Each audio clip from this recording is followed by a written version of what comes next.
Halo semuanya, lama tak berjumpa. Kali ini kita akan membahas film dari tahun 1992 yang berjudul Poison Ivy. Yang mana pada film ini diceritakan tentang seorang ayah yang ketagihan bermantap-mantap pria dengan teman sekolah anaknya sendiri. Enak gak tuh? Ya, tanpa berbasa-basi lagi, langsung saja kita mainkan filmnya.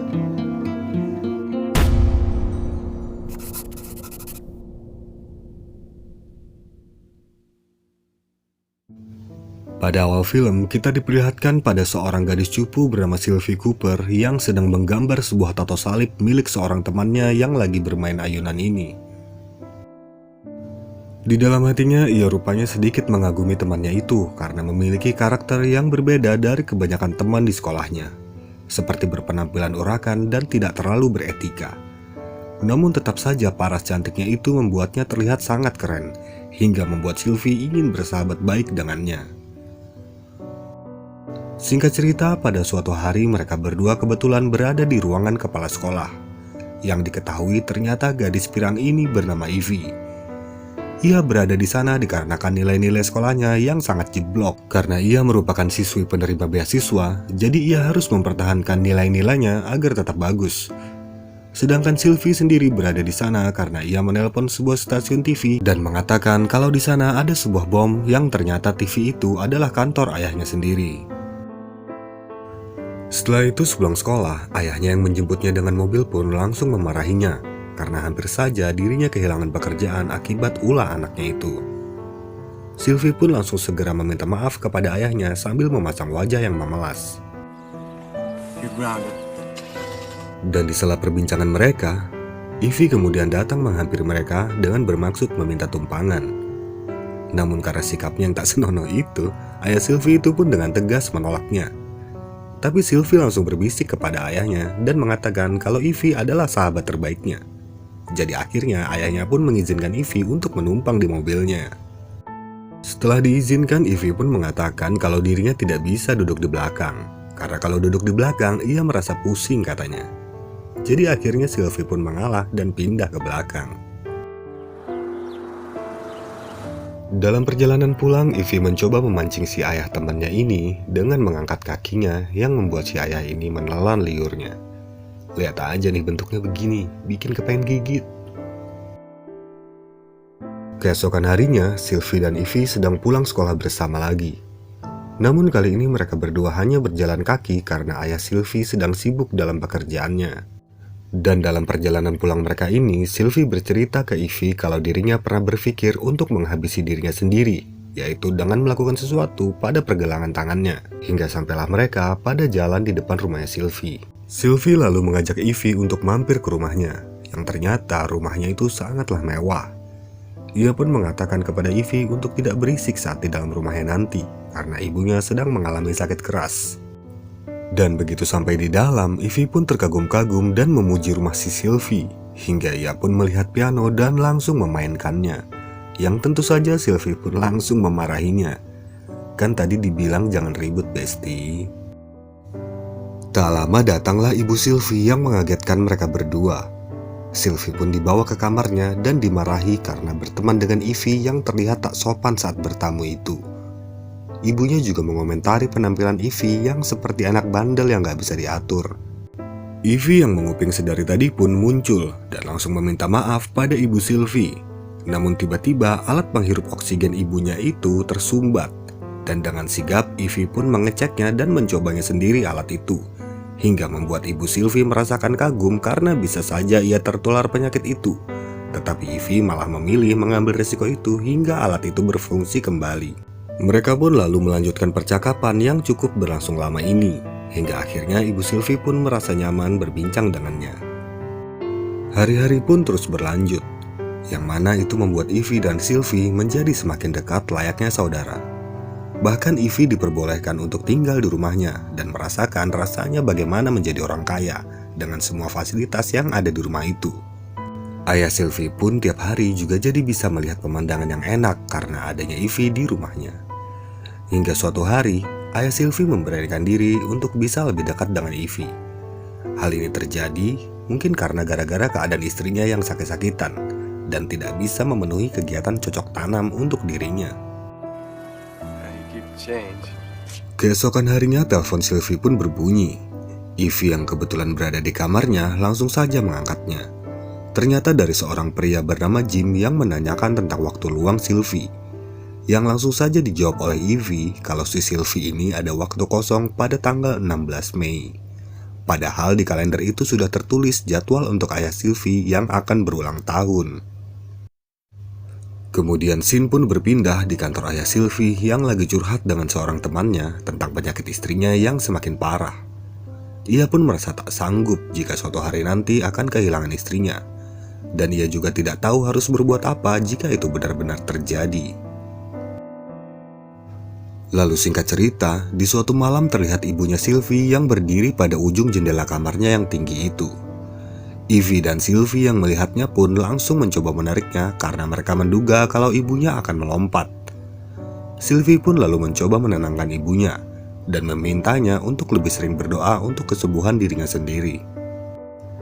Sementara di luar kamar, Ivy bertemu dengan ayah Sylvie yang tak memakai rambut palsunya itu. Ivy mengatakan kalau ia lebih suka penampilan ayah Sylvie yang seperti ini. Ivy juga mengatakan bahwa ia tak menyangka dirinya bisa sedekat ini dengannya. Karena biasanya ia hanya melihat ayah Sylvie ini di TV. Gombal-gombalan anjing ini mah. Lalu Ivy pun melanjutkannya dengan mencium tangan ayah Sylvie yang membuat si ayah semakin baper dibuatnya. Singkat cerita, sampailah kita pada tanggal 16 Mei. Seorang pria bernama James itu datang ke rumah Sylvie sesuai janji ketika teleponan sama Ivy kemarin. James datang untuk menjemput Sylvie untuk melakukan kegiatan amal. Tentu saja Sylvie menolaknya karena ia sedang sibuk menyiapkan pesta ulang tahun untuk ayahnya. Lalu tak lama kemudian, Ivy pun muncul dan meminta maaf sambil berkata kalau ia salah mengucap tanggal untuk Sylvie saat ditelepon kemarin. Ivy pun langsung siap menawarkan diri untuk menggantikan Sylvie membantu menyiapkan pesta ulang tahun ayahnya. Ayah Sylvie yang mendengar itu pun akhirnya setuju dan mengizinkan Sylvie untuk pergi bersama James. Nah, ternyata semua ini adalah rencana kotor Ivy yang berbohong tentang jadwal kosong Sylvie agar Ivy bisa semakin dekat dengan ayah Sylvie di pesta ulang tahunnya nanti. Pada malamnya, pesta pun berlangsung dan Ivy memakai gaun ibu Sylvie yang membuatnya menjadi incaran mata lelaki di pesta itu. Yang mana ini membuat ayah Sylvie semakin mengaguminya begitu melihat Ivy yang tampil sangat cantik malam itu. Pesta pun berlangsung dengan meriah hingga larut malam. Yang tentu saja perayaan itu pun diikuti oleh Ivy yang menari-nari mantap di dapur. Ayah Sylvie yang melihat itu pun tergerak mendekati Ivy saking tidak kuatnya melihat Ivy yang mantap abis ini. Namun ketika ayah Sylvie akan melakukan pemanasan cocok tanam, tiba-tiba saja istrinya muncul memergoki mereka berdua. Di sini ibu Sylvie pun merasa marah dan menyesal karena telah mempercayai Ivy selama ini untuk berada di dalam keluarganya. Ayah Sylvie pun mengikutinya ke kamar untuk meminta maaf kepada istrinya. Namun tak lama berselang, Ivy pun datang dan membawakan minuman untuk mereka berdua. Ivy juga meminta maaf dan berbohong soal yang tadi. Ia mengatakan kalau ia tadi melihat ayah Sylvie yang menangis di dapur karena istrinya yang sakit, hingga Ivy pun datang memeluknya untuk menenangkannya. Alhasil kebohongan Ivy itu membuat ibu Sylvie percaya dan meminta maaf karena telah salah menduga mereka. Kemudian ia pun tertidur setelahnya. Nah, di sela ibunya Sylvie ini tertidur, mereka malah melangsungkan cocok tanam telak di sebelah tempat tidur si ibu. Keesokan harinya, Ivy pergi ke garasi dan menaiki mobil kesayangan ibunya Sylvie. Tiba-tiba Sylvie yang datang melihat Ivy menaiki mobil ibunya terlihat kesal dan menyuruh Ivy untuk segera turun. Sylvie pun mengatakan untuk jangan pernah lagi memakai barang-barang kesayangan milik ibunya. Ivy yang merespon itu lalu turun dari mobilnya dan berkata kalau ia tak bermaksud seperti itu. Sylvie kemudian yang marah, akhirnya ia pergi dan membolos dari sekolahnya.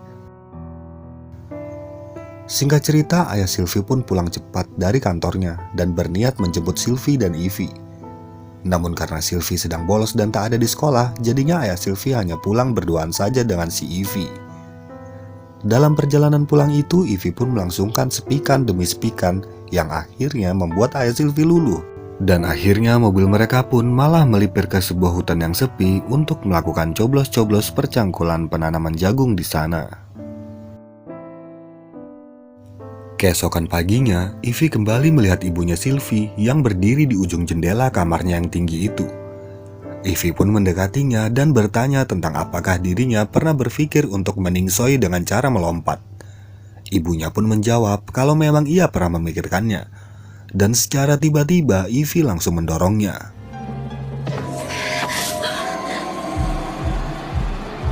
Emang kampret nih anak ternyata. Di hari itu juga mereka pun kemudian menghadiri proses pemakaman ibu Sylvie termasuk Ivy yang berpura-pura tidak tahu atas kejadian itu. Tidak cuma sampai di situ, esok paginya Sylvie yang sedang mencuci mobil mendiang ibunya itu diajak oleh Ivy untuk jalan-jalan menggunakan mobil ibunya. Sylvie pun menerima tawaran jalan-jalan itu. Namun di tengah perjalanannya, entah kenapa insting Sylvie menuduh Ivy atas kejadian ibunya kemarin, yang akhirnya membuat mereka berdebat panas dan tak sengaja membuat mereka menyeruduk pohon yang diam. Ivy yang ternyata selamat dan sadarkan diri pun langsung dengan sigap memindahkan Sylvie yang pingsan ke tempat duduk pengemudi agar seolah-olah Sylvie lah yang mengemudikannya lalu pergi meninggalkannya. Sylvie pun lalu dibawa ke rumah sakit dan dirawat inap di rumah sakit itu. Malamnya Sylvie pun tersadar. Ia pun sampai bermimpi didatangi ibunya. Setelah itu ia pun langsung kabur dari rumah sakit untuk pulang ke rumahnya. Tapi ketika sampai di rumah, Sylvie malah melihat pemandangan yang sangat mengagetkan. Ia melihat ayahnya dan Ivy sedang bercocok tanam di piano kesayangan ibunya. Mantap. Sylvie yang syok itu langsung berlari ketika Ivy dan ayahnya menyadari kehadirannya. Singkat cerita, Sylvie yang sudah selesai menangisi kenyataannya ini, ia pun memilih kembali ke rumah. Namun saat di halaman rumah, ia melihat ibunya yang berdiri di ujung jendela kamarnya seperti biasa. Segeralah Sylvie berlari mendatanginya. Namun kenyataannya yang ia lihat itu adalah Ivy. Sylvie yang semakin marah melihatnya, ia langsung berkata-kata kasar dan dengan sengaja mendorong Ivy dari sana. Hingga Ivy pun meningsoi di malam itu. Tamat.